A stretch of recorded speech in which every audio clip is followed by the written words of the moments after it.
Bonjour Alicom. Les gars, là je vous montre une petite trottinette. Ça c'est ce qu'on va voir à l'avenir parce qu'on m'a demandé si je faisais des trottinettes. Là j'en ai une ici qui a une grosse panne intéressante. Donc ça on le fera à l'avenir. J'ai aussi pour le Panasonic, un super Panasonic avec un gros problème de son, d'un problème de image. Donc c'est quelque chose qu'on va voir très vite, très bientôt.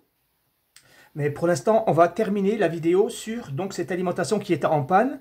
Et surtout, c'était une panne qui était très spéciale et très compliquée. Donc là, on va rentrer dans le détail, mais vraiment tout le détail de l'explication de la partie commande, la partie cerveau. Comment ça se passe ici, comment les blocs qu'on a analysés dans la partie 1 et 2, comment les blocs en fait communiquent entre eux, comment ils sont surtout commandés. Alors pourquoi l'intérêt d'avoir fait l'explication de ces blocs? Pourquoi je vous ai dessiné ces blocs de boost converteur, le stand-by et la partie ici rétroéclairage? Pourquoi j'ai fait ça? C'est pour que vous sachiez qu'en réalité, une carte d'alimentation, elle se contrôle très rapidement. Les blocs se contrôlent très rapidement. En fait, on va arriver ici, on aura un condensateur général. Sur le condensateur général, on va chercher à avoir une lecture pas lecture. Ici, on a une diode sur le boost converteur. Ben, on va faire lecture pas lecture sur la diode. Ici, il y a un MOSFET entre la bobine et la diode. Donc ici, il y aura une lecture pas lecture. Terminé. Lecture pas lecture, lecture pas lecture, lecture pas lecture. On a fini tous les blocs. Il nous reste le stand-by et il nous reste le rétroéclairage. En fait, pour le stand-by, c'est pareil, il y a un MOSFET. Bon, c'est une STR. Dans la STR, il faut trouver la lecture pas lecture. En dehors, il y a une diode lecture pas lecture. Ici, pareil, il y a deux MOSFET. Là, par contre, pour le rétroéclairage, il y a deux MOSFET. Lecture pas lecture, lecture pas lecture, lecture pas lecture, terminé. En fait, c'est très rapide de contrôler les blocs. C'est très simple de dire que voilà, mon bloc, il est là, fonctionnel. Celui-là, il est fonctionnel. Celui-là, il est fonctionnel. C'est-à-dire que quand les MOSFET et les diodes ne sont pas en court-circuit, ça veut dire que c'est fonctionnel. Ils ont une possibilité de fonctionner, sauf qu'il ne fonctionne pas, à l'occurrence ici, le 300 volts ne se convertit pas en 400 volts, le 12 volts il est instable, et ici le 150 volts il ne sort pas pour éclairer les lampes. Donc si on n'a pas un problème sur les blocs, ça veut dire qu'on a un problème sur la partie, les blocs c'est la puissance, ça c'est la puissance. Si on n'a pas de problème sur les puissances, ça veut dire qu'on a un problème sur les parties commandes. Commande là, commande ici, commande ici. Et c'est ça qu'on va voir, comment elles sont en communication toutes. Alors, avant de voir donc les commandes, si on a cherché un petit peu pour la commande, on a vu la commande ici, on avait trouvé un transistor qui était en court-circuit. C'était le transistor qui pilotait l'oscillateur qui pilote le découpage ici de ce MOSFET. Donc voilà, j'ai supprimé le transistor. Et dans la partie secondaire, il y avait aussi un transistor qui était en court-circuit. Le transistor qui était en relation avec l'optocoupleur. Et d'ailleurs, cet optocoupleur, lui aussi, il était en court-circuit. Donc, il y a trois composants, deux transistors, un NPN et un PNP, et un optocoupleur. Et voilà maintenant comment tout cela fonctionne. Avant d'avancer, on avait une troisième panne. La panne numéro 3, c'était le fait que le 12 volts, le stand-by, il était instable. Le 12 volts, il était instable. Moi, j'ai considéré qu'il n'y avait pas de panne sur le 12 volts qui était en chute. Je pensais qu'il n'y avait pas de panne sur l'oscillateur. L'oscillateur de stand-by, il fournissait un 12 volts, mais il était instable. Ce n'était pas un problème de l'oscillateur. Pourquoi ce n'était pas un problème de l'oscillateur? Parce que le 12 volts, il a une sœur dans la partie primaire.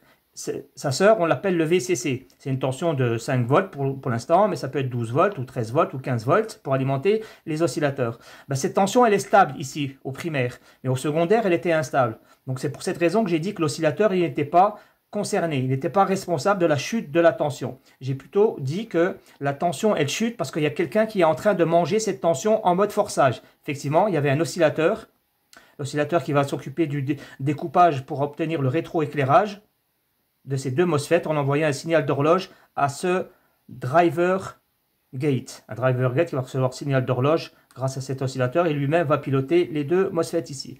Donc cet oscillateur, il recevait le 12 volts en mode forcé. Et comme il n'avait pas le signal BL on pour le signal OK, le signal start, ben la tension, elle faisait que chuter. Parce que c'est un circuit RLC qu'on a à l'intérieur de l'oscillateur, en fait, pour ceux qui veulent comprendre la technique. Alors, tout ça, moi, je vais vous expliquer schématiquement tout ce qu'il y a ici dans la partie secondaire. Très intéressant de comprendre pourquoi le transistor là, il a cramé, pourquoi l'optocoupleur, il a cramé, qu'est-ce qu'il fait, comment ça marche, etc.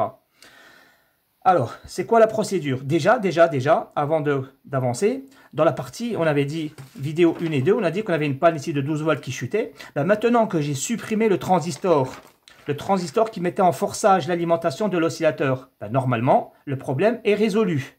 Alors, je mets l'électricité pour voir si tout ce que j'ai dit était jusqu'à présent vrai, juste. Donc je mets le jus et je mets donc le testeur pour tester. Alors mon entrée là, ça ne va pas changer, j'aurai toujours 300 volts. Voilà, j'ai 320 volts. J'ai inversé parce que c'est négatif, on s'en fout. Donc alors ici maintenant la sortie. J'avais 12 volts inférieur, enfin instable. Et maintenant, j'ai du 15 volts, 6, 9 là, stable. Il ne bouge pas du tout, d'accord? Il est très stable. J'ai 15,6 stable. Alors qu'avant, ce 15 volts, il chutait, il chutait, il chutait jusqu'à 0. Donc, ça prouve que tout ce que j'ai dit est vrai. L'oscillateur là, qui fournit donc le découpage pour obtenir le stand-by de 12 volts, il fonctionne très très très bien. Alors par contre, pourquoi j'ai 15 volts? Ça, je l'ai expliqué dans la vidéo 2. On a 15 volts parce qu'ici, on n'a pas d'optocoupleur de feedback. L'oscillateur là, il fait le découpage à vide. Ici, il n'y a rien qui est en charge. Les 12 volts, il n'y a personne qui les mange. Il n'y a pas la carte mère, il n'y a pas la carte Tcon et il n'y a rien. Comme il n'y a rien, ben en fait, lui fait le découpage au maximum, comme ça, à vide, 15 volts. Mais dès que tu vas mettre la carte mère, t'inquiète pas, la tension, elle va stabiliser à 12 volts. Maintenant, elle va rester à 15 volts. Donc là, on a résolu le problème numéro 3. Ben, il n'y a plus qu'à changer les transistors, etc. Mais ce n'est pas intéressant. D'accord? Je veux que vous compreniez qu'est-ce qui se passe exactement dans cette carte. Alors, on a 12 volts.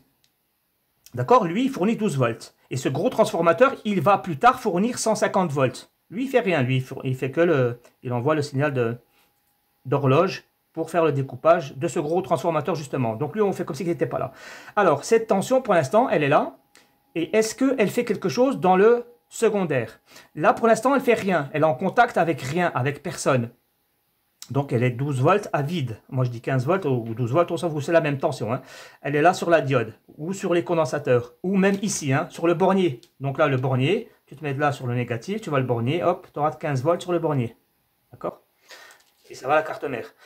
Donc, ces 15 volts, où est-ce qu'ils vont dans la carte? Pour l'instant, ben, nulle part, ils sont en attente. Et pourquoi faire? Pour alimenter deux charges. D'accord? On a deux charges. C'est ça qu'il faut avoir en tête. Ici, on a deux charges. Quelles sont les charges? Bon, vous avez compris, il y a une charge qui est l'oscillateur dans la partie secondaire. Moi, je vais peut-être couper. Voilà. Là, on a une charge. Ben, cette charge, elle doit recevoir une tension pour fonctionner. À ton avis, on va prendre quoi? Ben, on va prendre le 12 volts. Le 12 volts qui est là. Pour l'instant, on a 12 volts ici, sur la diode. Voilà, ils sont en attente. Et là, il y a un transistor. Là, il a 0, mais là, il a 15 volts. Ouais, vous n'avez pas vu le truc. Là, on a un transistor qui prend le 15 volts. Voilà, puis en sortie, il a 0 volts. Lui, c'est pour venir donner à manger à l'oscillateur qui est là. D'accord? Donc ça, c'est notre première charge. Il faut donner à manger à l'oscillateur. Deuxième charge, c'est où? C'est ça que les gens comprennent. Il faut comprendre ici, on a vraiment une deuxième charge. Elle est où la deuxième charge? Alors la deuxième charge, c'est vraiment l'optocoupleur que j'ai supprimé sur cette carte. Mais j'ai une double carte. Alors là, j'ai un optocoupleur. L'optocoupleur, là, c'est l'entrée de l'alimentation, 230 volts. Là, la partie primaire, là, le secondaire. Et l'optocoupleur, donc, il est là. Ben, cet optocoupleur, il a une partie interrupteur dans la partie puissance, dans la partie chaude, dans la partie primaire. Et dans la partie ici secondaire, il a un interrupteur. Excusez-moi, il a une ampoule. Ici, il a une ampoule, une diode. Ben, ça, on dit pour nous, c'est une ampoule, c'est une lumière. D'accord? C'est une lumière, c'est donc une charge. Ben, en fait, on a deux charges ici. La charge numéro 1, c'est très important, les gars. La charge numéro 1 et la charge numéro 2. On raisonne dans la tête qu'on a deux résistances, une là et une là. Celle-là, on lui donne à manger pour qu'elle fasse du découpage. Et cette charge, on lui donnera de l'électricité, de l'intensité. On lui donnera de l'électricité, une tension ou l'intensité, pour que cette lumière, elle s'allume. Pourquoi on allume la lumière? Je vais vous l'expliquer. D'ailleurs, je l'ai déjà fait dans la partie 4. On va avoir de la lumière, et quand on aura de la lumière, ben, le capteur qui est dans la partie secondaire sur l'optocoupleur, lui, il va capter qu'il y a de la lumière, et bien donc il va parler avec cette carte. Il va lui dire, vas-y, boost converteur, tu dois t'allumer. D'accord? Donc tout ce schéma, on va le faire à partir de ces deux résistances. Résistance 1, résistance 2. Les gars, on va juste un petit peu élever le niveau. Pour l'instant, là, une boucle, Hein, vous la maîtrisez la boucle, c'est quoi? C'est une charge, une alimentation entre les deux et un interrupteur. Vous voyez ça comme ça, une boucle. Vous êtes habitué à avoir une boucle. Mais maintenant, on va voir ça en professionnel. C'est-à-dire que la boucle, on va la faire comme des pros. C'est-à-dire, voilà, c'est la boucle, plutôt que faire une boucle comme ça. Pour dire, là, il y a une ampoule, là, il y a le plus, et là, il y a le moins, et là, il y a l'interrupteur. Ben, cette boucle, maintenant, on va la voir comme ça. On prendra un plus, on partira où? Ben, vers un interrupteur. Et l'interrupteur, il ira vers où? Vers une charge. Je sais pas, tu mets un circuit son, voilà, un circuit son. Puis le circuit son, il va où? Il va à l'alimentation, du côté négatif. On appelle ça les toilettes. Ça, c'est la sortie. Ça, c'est l'entrée du manger. Ça, c'est les toilettes, quoi. La bouche et... On met ça comme ça à la masse. C'est-à-dire ça, c'est la sortie. D'accord? En professionnel, c'est comme ça. Ça, c'est une boucle maintenant, ok? Alors, nous, on a essentiellement ici, dans notre carte d'alimentation, essentiellement deux charges à nourrir, à alimenter. On a une ampoule. Et puis, on a un circuit carré, comme ça. On va le faire carré. Et ça s'appelle ça un oscillateur. Je mets un O, comme ça. Alors lui, c'est quelqu'un qui peut donner de la lumière, c'est une ampoule. Et puis lui, c'est quelqu'un qui peut donner un signal d'horloge. Voilà, on s'en fout de qu'est-ce que c'est H. Voilà, signal d'horloge. H. Et puis lui, il fait des étincelles, comme ça. Mais sous certaines conditions. La première condition essentielle, importante et super toujours universelle, c'est les toilettes. Ah ben tiens, on va les mettre aux toilettes tout de suite. Tous les deux, ils sont aux toilettes. Ils sont au GND, quoi. À la masse. Au point 0. Et comme maintenant, ils sont au point 0, pour allumer l'ampoule et puis pour allumer l'oscillateur, il s'agit juste de leur envoyer un retour lampe. Le retour lampe, c'est-à-dire c'est celui qui ramène à manger. Donc un interrupteur. Voilà l'interrupteur. Cet interrupteur, il faut bien qu'il aille quelque part. Lui aussi, on va lui mettre un interrupteur. L'interrupteur, il va quelque part. Alors on se renseigne un petit peu, on sait que lui c'est un oscillateur. Là, comme c'est un oscillateur, on sait qu'il mange 12 volts. Et ben, tiens, comme par hasard, nous, notre alimentation, elle a un point. La diode, là, qui sort ici en sortie, les condensateurs, 12 volts, sur le bornier, 12 volts, ben ça c'est le point 12 volts. Ben lui, on va lui donner carrément notre 12 volts. Directement le 12 volts. Voilà. Parce que lui, il mange 12 volts. Bon, là, on a une petite diode. La diode, elle est à l'intérieur de l'optocoupleur. Bon, c'est une petite diode qui mange pas beaucoup, genre 1 volt, 2 volts, 3 volts, on s'en fout. Donc, on dit qu'il y a des résistances. Voilà, pour contrôler ici la tension. Des résistances pour faire chuter la tension de laquelle, bon, on va pas se casser la tête, on va prendre le 12 volts, le même. Ça, c'est 12 volts aussi. Tu vois, ce point-là, c'est le même. Voilà. Ben, imaginez que dans une télévision, pour contrôler, pour que notre ampoule, elle s'allume et puis pour que l'oscillateur, il démarre, on a deux signaux. C'est le PS on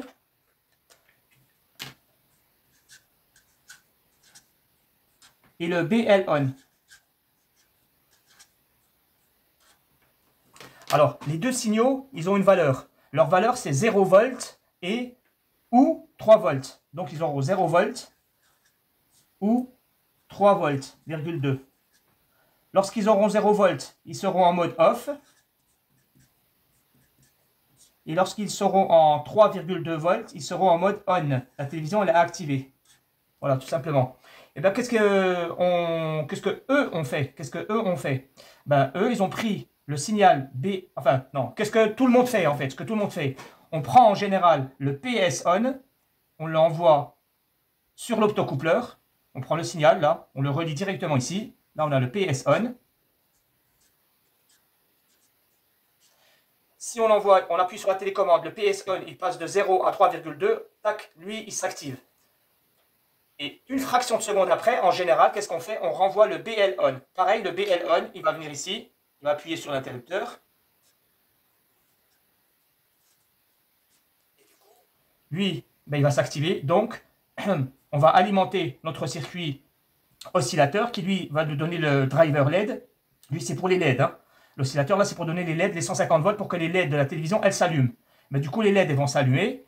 Et ici, le boost converteur va s'allumer. Ça, c'est la partie boost converteur. Parce que L'optocoupleur, lui, quand il s'allume, il active l'interrupteur qui va allumer ici le boost converteur. Donc là, on est content, d'accord? On a fait une télévision, puis c'est terminé. Et nous, on avait donc l'interrupteur là qui était cramé. Mais eux, ils n'ont pas travaillé comme ça. En fait, eux, ils ont travaillé différemment. Ils ont pris ici un oscillateur qui est très particulier. Cet oscillateur, lui, c'est un oscillateur qui travaille avec un on-off. Voilà, c'est bizarre, mais c'est comme ça. Il a besoin d'un signal start. Donc le start, là, il a besoin d'un start.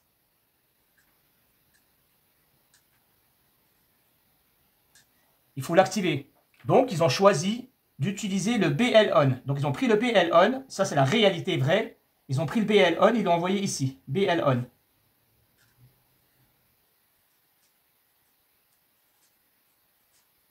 Voilà, ils ont envoyé le BL-on ici. Mais du coup, il reste le PS-on. Alors, qu'est-ce qu'on peut faire avec le PS-on? Alors, qu'est-ce qu'ils ont fait avec le PS-on? Allez, ils l'ont envoyé ici. D'accord? Donc, ils envoient le PS-on ici. Ils envoient le BL-on ici. J'appuie sur la télécommande. Tac. Qu'est-ce qui va se passer? Eh bien, quand je vais appuyer sur le BL-on, il y a le mode OK, Start. Et quand il y a le PS-on en même temps, ben, tac, lui, il reçoit son alimentation. Comme il reçoit son alimentation, il fait le découpage. Puisqu'il a le Start. Il a le signal BL-on qui est arrivé. En même temps que le PS-on, enfin en décalé. Comme il est en décalé, il va maintenir cette tension stable. Et puis en plus, il va donner le signal d'horloge. Mais si tu fermes l'interrupteur, ici, si tu fermes l'interrupteur, mais que tu n'envoies pas le BL-on, ben, la tension ici, elle va chuter. C'est ça la panne qu'on avait, nous. Nous, on avait le 12 volts qui chutait. Voilà, maintenant, vous la comprenez mieux. En fait, on avait cet interrupteur qui était en mode forcé. D'accord? Très bien. Donc ici, on a activé quoi? On a activé la partie ça, c'est quoi? Ça, c'est pour le rétroéclairage. Voilà. Ça, c'est pour le rétroéclairage. C'est-à-dire que les lampes, elles devraient s'allumer. Sauf que, là, la partie puissance, ça, c'est pour la partie boost converteur. Peut-être que je le mets ici, c'est la puissance. Hein. Donc, le boost. Le boost converteur. Et ça, c'est plutôt pour le rétroéclairage.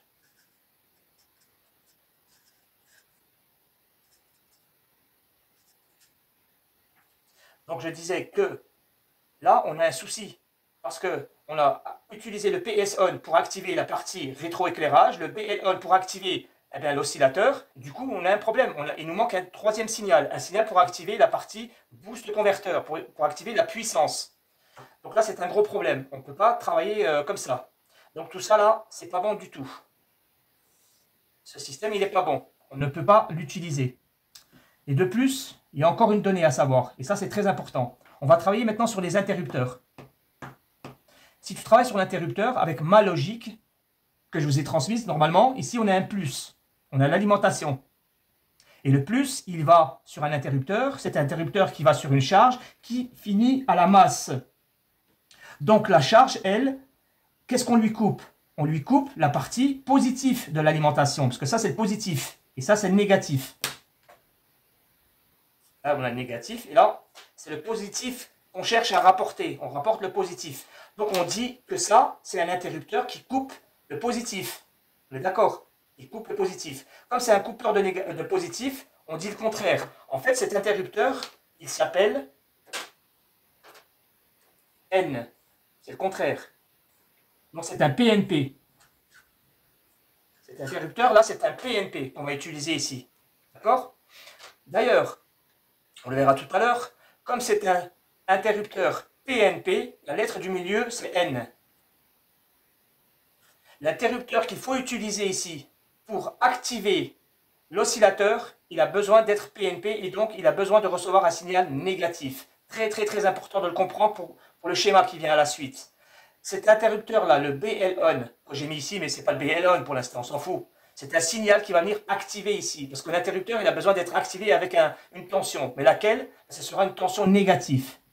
Une tension négative par rapport à quoi? Par rapport à l'émetteur. L'émetteur, c'est quoi? C'est celui qui rapporte la tension. Que ce soit négatif ici ou positif. Là, c'est le positif. Donc lui, dans les deux cas, que ce soit positif ou négatif, il s'appelle toujours émetteur. Ce pin-là, c'est l'émetteur. C'est celui qui recevra la tension. Celui-là là, qui commande, ben ça c'est la base. Simple. Et l'autre finalement c'est la charge. C'est pardon, le collecteur. Ok? Et finalement notre transistor c'est un PNP. Voilà comment on détermine le transistor qu'on a besoin, etc. Mais ici il y a un piège, il y a un immense piège. Là si on raisonne de la même manière, on dirait que celui-ci aussi est un PNP. Car il rapporte la tension. Pourquoi? Pour la couper positivement. Pour enfin aller sur une charge qui va elle-même à la masse. Donc on a fermé notre boucle. Donc on a un coupeur de positif. C'est faux. C'est faux, c'est faux. Puisque ici, en fait, l'ampoule, ce n'est pas une charge comme toutes les autres. C'est une diode électroluminescente. Elle est reliée à la masse. On va la considérer comme si c'était une résistance faible. En fait, on va juste apporter, l'essentiel, c'est qu'on va rapporter du courant ici. En fait, on va rapporter du courant. On va chercher à rapporter du courant quand on va fermer l'interrupteur. Quand on va se fermer l'interrupteur, nous, on va juste penser à ça. On va penser qu'il y a du courant qui va traverser l'ampoule si je ferme l'interrupteur. Et du coup, la lampe, elle va s'éclairer. Elle a un côté au négatif et un côté au plus. D'accord? Ça, c'est pour son fonctionnement. Comment elle va s'allumer? Pour l'instant, elle a le négatif, l'ampoule, mais elle n'a rien ici. Elle n'a pas de jus, elle n'a pas d'électricité, parce que l'interrupteur, il est ouvert. On est d'accord qu'il est ouvert, l'interrupteur. Comme il est ouvert, la lampe, elle ne s'allume pas. Et quand on va fermer l'interrupteur, il faut imaginer que on va lui rapporter du courant électrique, et comme elle va recevoir du courant électrique, elle va s'allumer. C'est comme ça qu'on va gagner, grâce à cet interrupteur, c'est ça qu'on va rapporter de plus. On va juste éclairer la lumière grâce à cet interrupteur. Mais finalement, lui, c'est pas un coupeur de positif. Il ne coupe pas le positif, c'est vraiment un coupeur de négatif. Parce que le but, qu'on verra plus tard, pas ici, le but, ce sera justement d'alimenter cette lumière, mais avec du négatif. Avec ça, c'est-à-dire que ce sera un transistor positif. Donc, ce sera un NPN. Vous allez voir pourquoi on va utiliser un NPN. Alors maintenant, comment on fait pour résoudre ce problème qui est celui-là? On a un PS-on pour deux interrupteurs.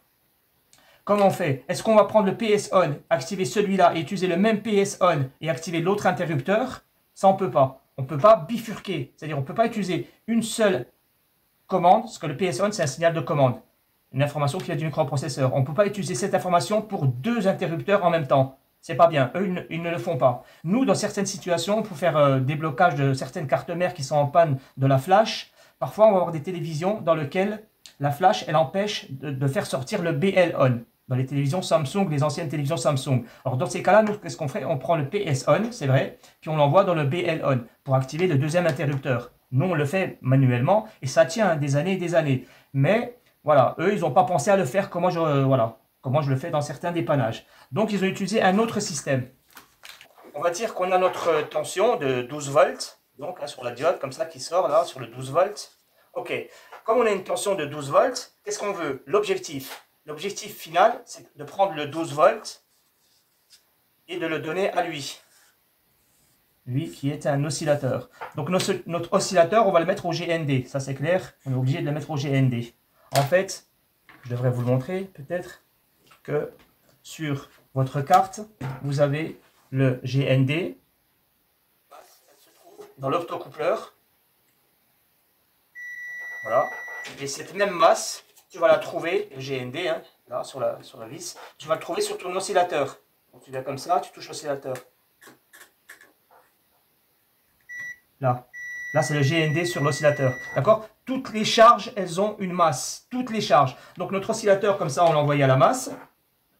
Ben, lui, il n'attend qu'une chose, c'est de recevoir sa tension 12 volts. Ben, là, c'est assez simple. On va prendre le 12 volts et on va la mettre directement dans un transistor. Alors, ce transistor, alors, je vais dessiner réellement, hein, je le fais en vrai. Allez, on le fait en vrai. Là, on a un transistor. Et ce transistor, il a trois pattes. Et une. Rentrer dans le transistor directement. 12 volts comme ça. Et puis il y a une patte qui va sortir sur l'oscillateur directement. On comprend que lui, c'est le positif. Lui, c'est le positif. Comme c'est le positif, ce pin-là, c'est l'émetteur. Déjà, on sait que lui, c'est un émetteur. C'est-à-dire celui qui reçoit l'émetteur. Je vais le noter tout de suite, émetteur ici. Et là, on a le collecteur. Et là, on a la commande, la base. Là, c'est le collecteur. Et là, la base, B. Voilà. Le but, c'est de activer cet interrupteur, parce qu'ici, on a l'équivalent d'un interrupteur. Je vous fais le détail, les gars. On a un interrupteur ici. Donc, l'intérêt ici, c'est comme si on avait un interrupteur entre ce point et ce point-là. Un interrupteur là, c'est celui-là, entre le E et le C, tout simplement. Donc, nous, notre objectif, c'est d'activer cet interrupteur avec quoi? Avec un interrupteur qui coupe le positif. C'est qui l'interrupteur qui coupe le positif? C'est un négatif. C'est un PNP. Voilà. Ben, tu sais que quand ici, tu as un PNP. Ben, dans la base, ici, là, dans la base, quand tu enverras une tension négative par rapport à l'émetteur, l'interrupteur il va se fermer. Les 12 volts vont passer de là à là. Donc, il faut envoyer du négatif. Mais si on fait le contraire, si on n'envoie pas de négatif, il ne se passera rien. Il se passera que l'interrupteur il va rester ouvert. Alors, comment on fait? Comment on fait ce que je viens de vous dire? Ici, j'ai combien ici de tension? Là, j'ai 12 volts. Ben, l'objectif, c'est de garder l'interrupteur ouvert. Il faut que l'interrupteur il reste toujours ouvert. Ben, je vais prendre les 12 volts. Tout simple. Hein? Je vais prendre les 12 volts, comme ça, et je passe sur une résistance. Et en fait, je vais prendre encore une autre résistance, comme ça. Et hop, je rentre dans la commande. Dans la commande. Mais en réalité, quand tu fais ça, la valeur là et celle-là, bon, il y a un différentiel de 100, hein, celle-là est 10 fois plus grande que celle-là, mais peu importe. En fait, en faisant ça, à vide, la tension ici, elle est égale à 12 volts. Là, elle est égale à 12 volts. Ici, elle est égale à 12 volts. Donc, sur l'émetteur, j'ai 12 volts. Là, j'ai 12, 12, 12, 12. Là, contrairement à ce que tu crois, ici, j'ai 12, 12, 12, 12, 12, 12, 12, 12, 12 partout. J'ai 12 ici, 12 partout. Si j'ai 15 ici, j'aurai 15 là. Donc, la tension de l'émetteur et la tension de la base, ils sont équivalents, ils sont égales. Comme E égale B, il ne se passe rien. L'interrupteur, il est ouvert. Donc, les 12 volts, ils ne passent pas ici sur le collecteur. Donc, la charge oscillateur, elle ne donne pas le signal d'horloge. Lui, il n'existe pas pour l'instant, le signal H. Parce que là, c'est ouvert, tout simplement. Alors, qu'est-ce qu'il faut faire? Il faut faire N. Il faut faire négatif. Il faut ici que la tension, elle devienne négative. Négatif par rapport à E. E, il est à 12. Ça veut dire quoi exactement? Ça veut dire qu'il faut être négatif de 0,6 volts. Donc, il faut envoyer une tension de moins de 0,6 volts. Ça veut dire 11 volts, 4. Si tu envoies ici 11 volts, 4, tac, ça va se fermer. Si tu envoies 11 volts, ça va se fermer. Si tu envoies 8 volts, 1 volt ou même 0 volts, d'accord? Même si tu envoies 0 volts, c'est pour ça que c'était en mode forcé. Même si tu envoies 0 volts, 0 c'est inférieur à 12. Ben, comme c'est inférieur, hop, tac, il va se fermer. Donc tant qu'on enverra une tension ici inférieure, eh ben là ça va se fermer. Donc, vous voyez où je veux en venir? Il suffit de faire quoi pour commander ça?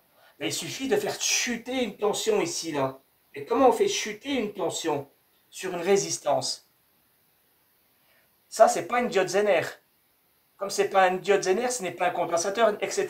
Le problème avec les résistances, quand elles ont une tension à leur borne, dès qu'on leur met une charge, dès qu'on met oui, il y a quelqu'un qui va manger, ben la résistance, elle est incapable de se contenir comme une alimentation stable. La tension ici, elle sera instable si on lui met une charge. Tu vois? Ça, c'est un savoir, hein, les gars. Ici, là, j'ai toujours la même tension. Là, j'ai 12 volts. Mais si jamais je prends un fil, comme ça, et là, ce fil, je m'amuse à lui donner à manger. Donc, pour lui donner à manger, eh ben, ce truc que je vais lui donner, moi, à manger, ce truc, il est déjà, lui, aux chiottes, d'abord. Hein. Ben, ce truc, ça va être une petite ampoule, de tout petite ampoule. Cette ampoule, c'est une diode électroluminescente. Lui, il a besoin d'un tout petit courant, en fait. Hein. Il a besoin d'un tout petit courant. Ben, ce petit courant, qu'est-ce qu'on va faire? On va prendre un interrupteur.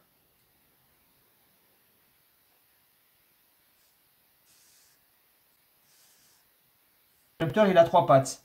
Ben, cet interrupteur, en fait, qu'est-ce qu'il va faire?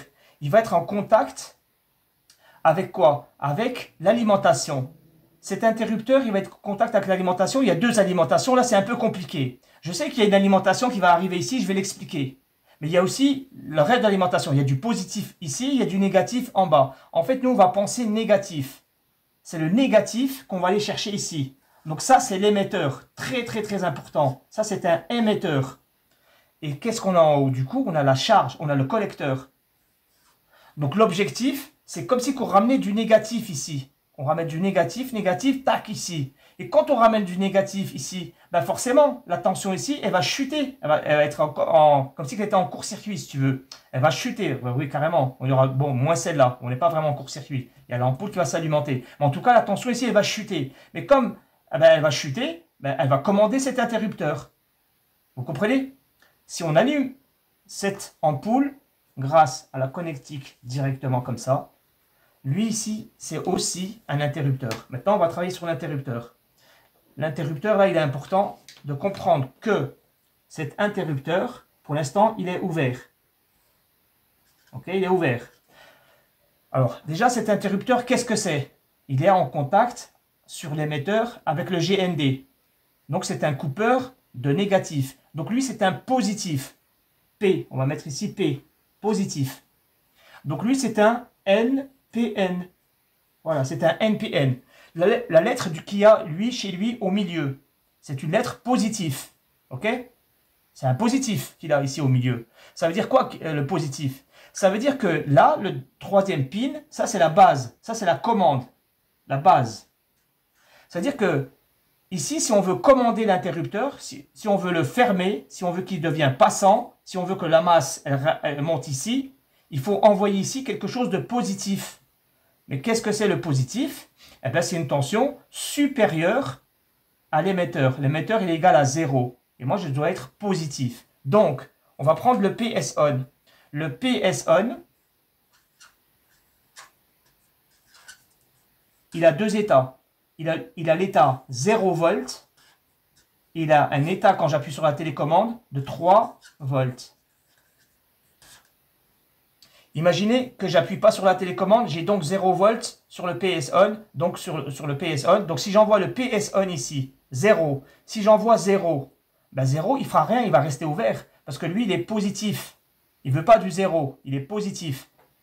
Il ne se passera rien. Et quand je vais appuyer sur la télécommande, le PS on va se transformer en 3,2 volts. Imaginez que j'envoie maintenant 3,2 volts, le PS on, tac, il arrive directement sur cet interrupteur.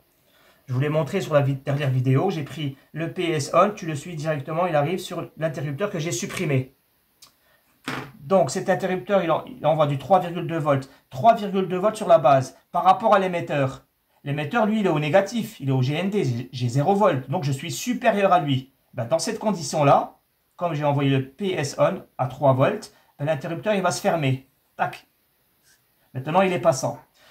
Finalement, qu'est-ce qu'il a fait cet interrupteur? Il a juste fermé, il a fait le passage entre ce point-là et ce point-là. Quand on fait le passage de ce point-là à ce point-là, il y a du courant qui passe comme ça. On récupère du courant qui passe ici, un tout petit peu, parce que la résistance ici, elle est, voilà, il y a ce qu'il faut pour juste allumer l'ampoule. Donc l'ampoule, voilà, elle va s'éclairer. Ça, c'est un plus qui va permettre de réaliser le boost converteur. Le boost converteur, maintenant, il va fonctionner, car l'ampoule, elle s'est éclairée. On a éclairé l'ampoule.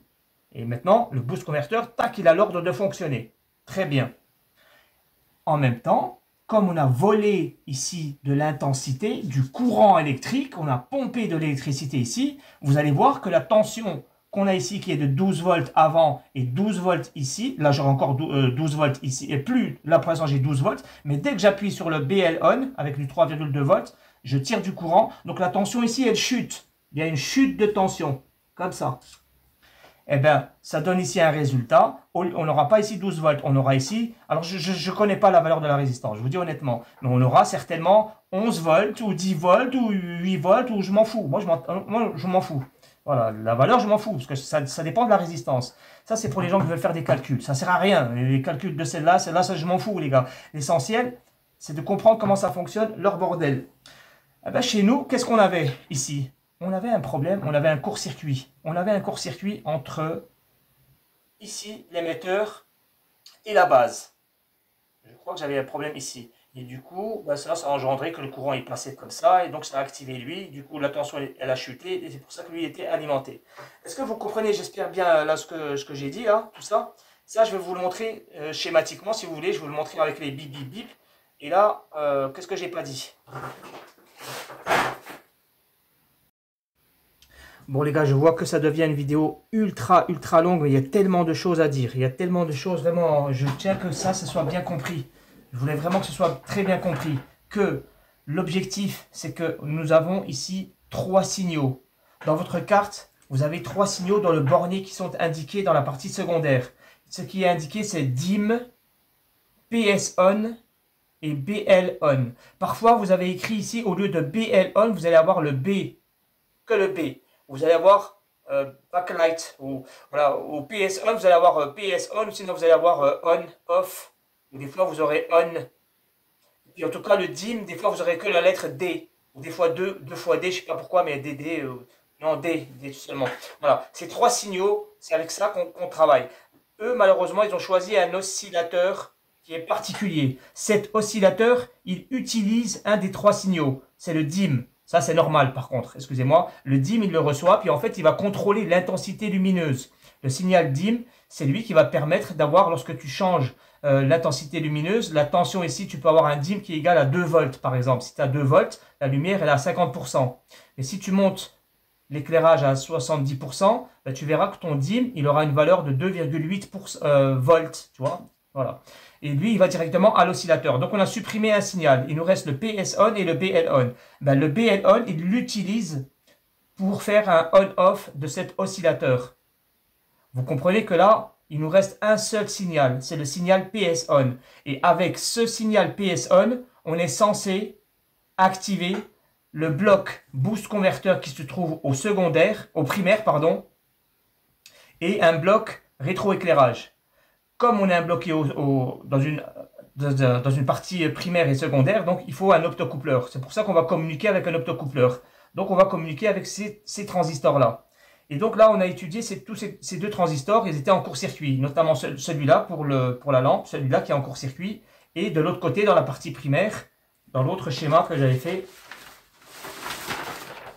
hein, l'optocoupleur c'est celui-là, donc finalement, hein, et l'interrupteur il est là. Eh bien ici, vous avez l'interrupteur là qui était mort, donc celui-là qui est HS, et celui-là. Alors, pour l'instant secondaire. Pour la partie secondaire, celui qui pilote notre optocoupleur. On a dit que c'était un NPN. Ben, à l'occurrence ici, le NPN, pour ceux qui ne sont pas capables en fait hein, de le voir, que c'est un NPN et puis l'autre un PNP. Alors, notre transistor que j'ai supprimé, mais là sur la deuxième carte on l'a encore. Là, ce transistor, il s'appelle, si on le regarde, il s'appelle W. Il s'appelle donc W1A. Et donc, ce transistor W1A, si vous ne le connaissez pas, vous allez dans le logiciel qui est celui-là qui est indiqué, j'ai oublié le mot déjà, le sserial.com. Et vous allez donc cliquer dessus, vous allez cliquer sur SMD, composant SMD. Et vous allez taper la lettre W dans le tableau et vous allez voir une indication. Donc en fait, ce qu'il faut savoir sur ces transistors, c'est qu'ils ont une certaine taille. Un transistor, il a une certaine taille et j'ai perdu la règle. Il y a une règle qui te dit toutes ces tailles. En fait, il y a un indicateur qui te donne toutes les tailles des circuits intégrés, les machins, les résistances, les condensateurs, les transistors triac, etc. Ils ont tous une certaine forme. Ben, tu cherches la forme que tu utilises, et puis juste à côté, c'est marqué le SOT. En fait, ça mesure, tu vois, en micromètre, je sais pas quoi, en pouces, etc. Alors, à l'occurrence, nous, celui qu'on utilise, c'est celui-là. C'est un tout petit transistor. Donc là, tu sais que c'est un SOT 23. Voilà, la taille de ce transistor, c'est un SOT 23. Donc, l'intérêt de ce logiciel, hein, le smanuel.com, c'est que là, vous allez avoir le datasheet est détaillé en fonction du W1A. Alors, où est-ce que c'est marqué W1A? C'est sur le circuit lui-même. Sur la carte, à côté de la carte, sur le circuit, c'est marqué la lettre Q. La lettre Q, c'est la lettre qui te démontre que c'est ça un transistor ou un MOSFET. Hein. D'accord? Quand tu auras le Q. Voilà. Ou sinon, il y a l'autre lettre aussi, c'est pas le... Je sais plus, d'ailleurs, ça m'a... En tout cas, la lettre Q, c'est un transistor. Donc, et sur ce transistor, c'est marqué W1A. Alors, tu regardes dans le datasheet, comme je t'ai dit, sur le logiciel, il va te montrer, il va te prouver que c'était bien un transistor NPN. Donc sur ce, tu vas commander un transistor ou l'équivalent Mais si tu veux autre chose que le W1A, si tu as autre chose, comme moi j'ai autre chose, certainement, j'ai quoi moi? J'ai le 8050. Alors voilà, je vais utiliser du 8050 ou autre chose. Je vais adapter pour voir si c'est un... Non, celui-là c'était un... Ouais, c'était un NPN, c'est celui-là. Je vais prendre le 8050. Ce que tu dois vérifier sur ton transistor, sur le datasheet, ce qui est important les gars, c'est la tension. Alors bien sûr, ici on travaille au secondaire, on sait qu'on a des tensions faibles. Mais ce sont des transistors qui supportent des tensions. Alors, en l'occurrence, celui-là, c'est 40 volts. Hein, vous le regardez vous-même, W1A, c'est du 40 volts. Moi, je peux mettre du 60 volts ou du 50 volts, je ne sais plus. Mais je suis supérieur, ça c'est bien. Mais il faut voir le courant électrique. en courant électrique, celui-là, il supporte 200 mA. Et celui-là, je crois, 200 mA aussi. Je crois. Donc, c'est ce que je voulais vous dire sur les transistors. Faites attention. Regardez sur le logiciel. Sinon, moi, tu peux le voir à la loupe. Hein. Tu regardes avec la loupe, comme ça. Tu regardes, c'est marqué dessus sur le transistor. W1A. Puis tu vas chercher, fais tes recherches sur Google avant de mettre ton transistor. Il faut bien être sûr de soi.